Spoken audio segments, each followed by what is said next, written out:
What up, Shitsumus here. Now, with Horizon out this week, I've been doing my reviews for past Western films. So here's my review for the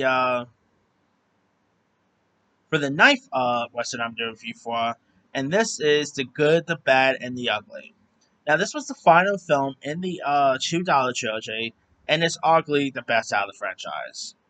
Once again, directed by Sergio Leone. I always thought like Clint Eastwood directed these movies, to be honest, yeah, but it's actually Sergio Leone.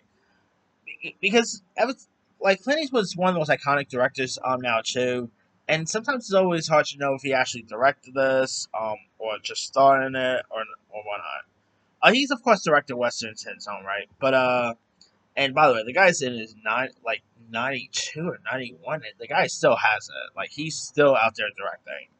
I believe Jury Number Two is supposed to be his final film, but hey, we'll see if that will actually be the case. Because I think he said Cry Moscow was going to be his final film, and he just made another one. So there's that.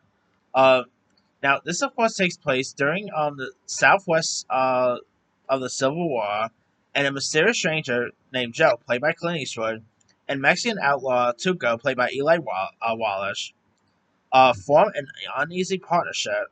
Joe turns in the bandits for the reward.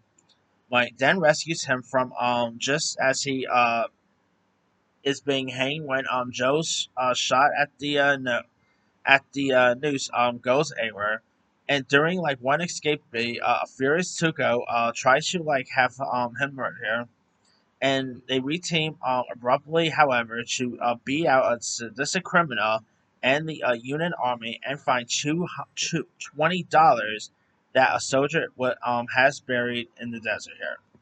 And of course, by the way, I didn't really talk about the score in the first two films. The score by the always great Enrico Mar- Morricone is terrific. Like, who doesn't love it? Like, Enrico has always done some terrific scores in his days.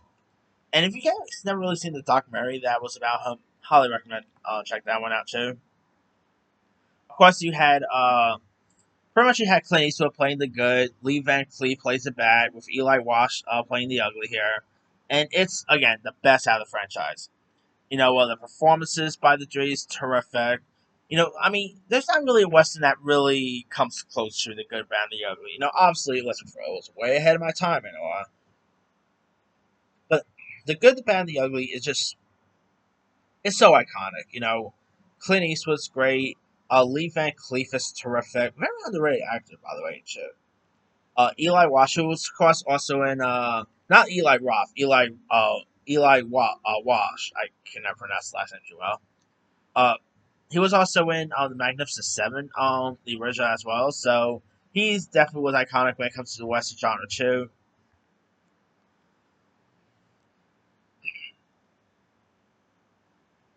You also had Al Malik was also in this. Benico Stefani, Enzo Patillo. Some really decent supporting players. The action's pretty cool. The gunfight's pretty decent.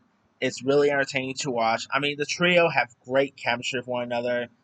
If you guys have never really seen the good, the bad, and the ugly, highly recommend it. It's definitely well worth a watch. Anyway, let me let you guys. Have you ever seen the good, the bad, and the ugly? If so, what's the Were you a fan? Were you not a fan of it? Favorite scene, favorite moments? And which of the Silver Dollar trilogies is your favorite? Were you into for a few dollar more, a fistful of dollars, good, the bad, and the ugly? Drop comments below. Don't forget to like, subscribe, hit that bell for notification. This is Amy signing up.